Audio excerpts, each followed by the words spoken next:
Good morning, everyone, and welcome to the Bank of Italy's Venice office. I am Pierluigi Ruggero, manager of this branch. We are honored to host this important conference sponsored by the Bank of Italy and the International Monetary Fund. We wish you a pleasant stay in the city. The conference will take place in a historic venue. We are in the palace that housed the last Doge of Venice, who was later deposed by Napoleon Bonaparte. The Doge was then imprisoned here for 3 years before his death. We can therefore say that the Serenissima Republic of Venice ended here. In the folder, we will find a little description of these representative offices. We are confident that today's speaker will make important contribution on the topic of sustainability, climate change, and environmental issues that need to be considered for a proper credit risk assessment. These topics are particularly important in Venice, given the fragile structure of the city and the surrounding area, and considering that it's very important for us to protect the unique historical and artistic heritage. My staff and I remain at your disposal for any further assistance, particularly the Senior Deputy Manager Stefano Francescon and the Deputy Manager Carmen Passaniti, my fellows. I wish you all the best in your work, and I now hand over the floor to Dr. Paolo Angelini, Deputy Governor of the Bank of Italy. Thank you very much. Thank you, Piero.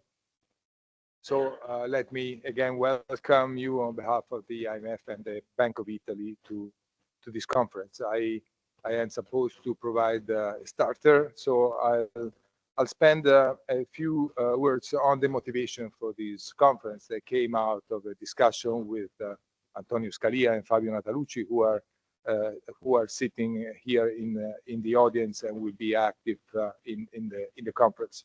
The main reason, as you know, is that Bank of Italy and the IMF are both very active in the field of applied research, and we span our interest span really several fields. But for the Bank of Italy in particular, we have very specific and practical reasons to be interested in the topic of this conference, as it relates to broadly 4 fields of our activity. Probably I am forgetting some minor one. The first one has to do with supervision. As you know, the Bank of Italy is part of the single supervisory mechanism. We also supervise non-bank entities, and with the head of IVAS, the insurance supervisor, which is strictly related to the Bank of Italy, we also supervise the insurance sector. And as supervisors, we are, of course, keen and interested in bringing the financial system up to speed on this issue of incorporating sustainability, broadly speaking, factors in the assessment of credit risk. It is important for credit risk management, of course, but also for the so-called impact part, that is to help the transition go through in the belief that the sooner the better in terms of overall economic terms. We have taken together with the SSM, the single supervisory mechanism, several steps in the last year to nudge the financial system in the direction which we believe is correct for proper risk management, and we report in several published documents our efforts.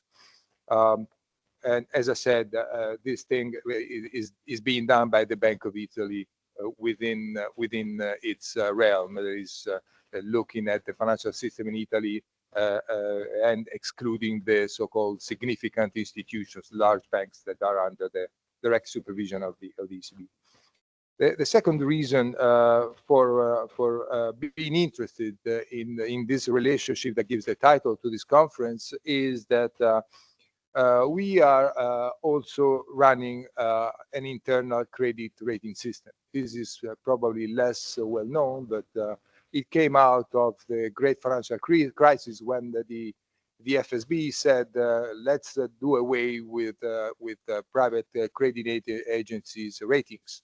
That's wishful thinking, it turns out. But following this push, several central banks, on an ad hoc basis, there is no mandate within the Eurosystem, for instance, on this front. But several central banks in the Eurosystem started their own credit assessment system for non-financial corporations. This is called ICAS, Internal Credit Assessment System. And this thing is machinery, basically, that takes data of various sorts, takes analysts, puts data analysis together, and cranks out ratings. Ratings are not public, but they are used for a very particular motivation. That is for banks to pledge collateral at the Eurosystem for monetary policy purposes. And this makes basically stuff that is intrinsically liquid, liquid. And of course, this is an issue that does not really materialize unless in tension circumstances. And it proved indeed very useful during the COVID-19 outbreak quite recently when banks, some banks at least, were short of collateral. So at present, several colleagues at the Bank of Italy are busy trying to do what the banks, what we tell banks they should do, that is try and integrate sustainability factors in the ICAS machinery in order to see whether that can be improved. A third reason that is sort of quite relatively peculiar to the Bank of Italy is that we own a fairly large portfolio of equities and assets in general that we hold for non-monetary policy reasons. It is well managed by the Bank of Italy. It's in the ballpark of close to 200 billion euros, which is quite small compared to BlackRock, but quite large if you look at the central banking community. And this portfolio has around 20 billion, close to 20 billion worth of equities and bonds, and it's broadly representative of the Euro stocks, net of the exclusion that we implement in order to avoid supervised intermediaries and the sum of the exclusion that are consistent with the UN principles.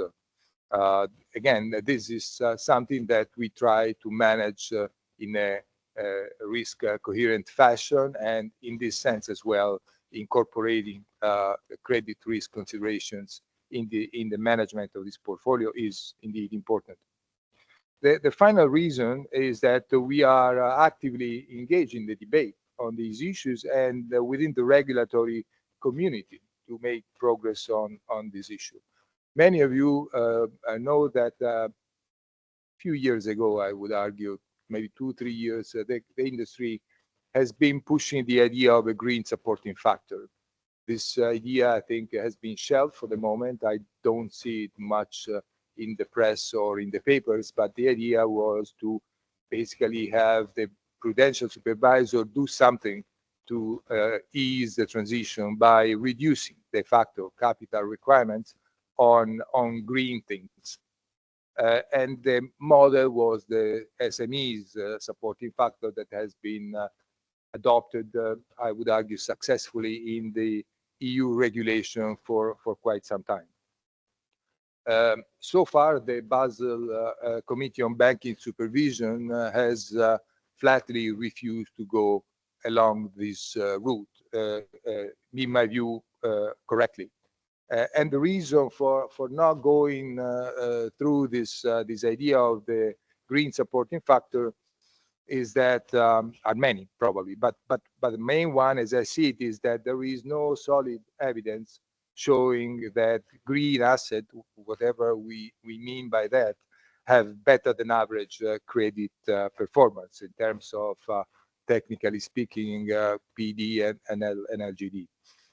And in turn, this lack of evidence may be due to several causes, but But a key one is that there is no consensus yet on what a green asset is, which of course prevents the collection of reliable data on the phenomenon. And if you don't have reliable data, it's hard to put data to the test. To be sure, I understand that some progress in the search for a definition has been made with the criterion relying on the use of funds, for instance, rather than on the user. A case in point is green real estate mortgages. Let me advertise a paper by some of the conference organizers that is forthcoming on this issue. These are mortgages that are, so to speak, earmarked to specific tasks. For instance, the building of new premises or apartments that are highly energy efficient, or for the renovation of an apartment or a building with an increase of maybe 2 notches of the energy efficiency class. And indeed, my colleagues gathered for a speech I gave recently some evidence, some empirical studies showing that a higher energy efficiency building tend to be associated with the lower risk of default of the borrower that incurs a debt in order to renovate this building. Yet, in spite of this interesting, promising, and building evidence, in the EU, that is arguably the most advanced jurisdiction worldwide on sustainability issues, there isn't yet a harmonized definition of a green mortgage. Let me give you 2 pieces of evidence on this. So there is an interesting paper by the EBA, the European Banking Authority, and the paper shows that to classify loans and mortgages as green, a majority of EU banks rely on internal standards. And internal standards, in turn, are done with a bunch of different things. Industry standards, the EU taxonomy, but over 50% of the EBA sample that does not really have a handle on an official definition. There is a minority in the sample banks that was contacted by the EBA, and a minority that follows the technical screening criteria of the European Union's taxonomy, but we are talking about a minority. And some of them also follow industry standards. So it's a mixed bag, basically, of things that go under the label of green mortgage. Another interesting piece of evidence comes from a recent survey on green mortgages on a large sample of the Italian banks. Basically, it's almost the universe, and it's going to be detailed in the forthcoming paper by Valentina and co-authors that I mentioned. And from this sample, it turns out that more than 90% of the sample, in terms of total assets, not in terms of head, state that they acquire information on the efficiency of the building when they issue a mortgage. However, when the researchers probe further and ask, are you going to share information with us on these green mortgages, then the 90% goes to 60%. So 40% of the sample are unwilling to give out these data. And in the end, those banks that provided data to us on these green mortgages, I'm not talking about green loans, just mortgages, were about 50% of the sample. So what does this depend on? Not clear yet, but possibilities are that applying the criteria of the EU taxonomy is not a piece of cake, right? It's very complex. Anybody who has looked at the taxonomy and the annexes can relate to what I mean. There can also be fear to be accused of greenwashing. There is no definition, so I send you data on a loan that I think it's green, but maybe it's not. So you might say, oh, well, I'm just doing improper things in terms of signaling my greenness. So be that as it may, it's, I think, clear that the lack of commonly agreed definition impedes progress on data collection, which in turn impedes progress on empirical grounds. So we need to find a way to nail down a definition, maybe a set of definition, given that finding one definition is complex. I think this is an issue that is going to sit squarely on the table of the new EU Commission. The EBA has recently advised the current, the outgoing Commission to introduce a definition of green loans. And of course, the EBA emphasizes the taxonomy. I mean, that cannot be avoided, but it also tells the Commission to take into account and to give value to market practices and existing industry standards. And I think there is merit in this suggestion. So in perspective, if the evidence on low riskiness, relative low riskiness of green mortgages becomes robust enough, there may be ground, possibly a few years from now, after implementation of Basel III, etc., to reconsider the prudential treatment of these instruments. But clearly going beyond the green mortgage example is not going to be easy. Green mortgages can be relatively easy to handle. There is no consensus at present, I think, on what a green borrower is.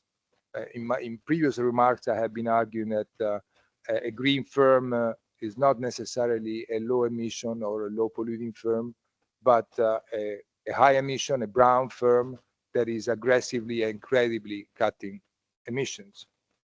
And I think there is ample room to hold an annual conference of this topic, but I'll not push it further here. So let me conclude here and thank the conference program committee, the session chair, the presenters, the discussant, the panel participants, and the audience, of course, those of you who are here in presence and those who are following us remote for being here today.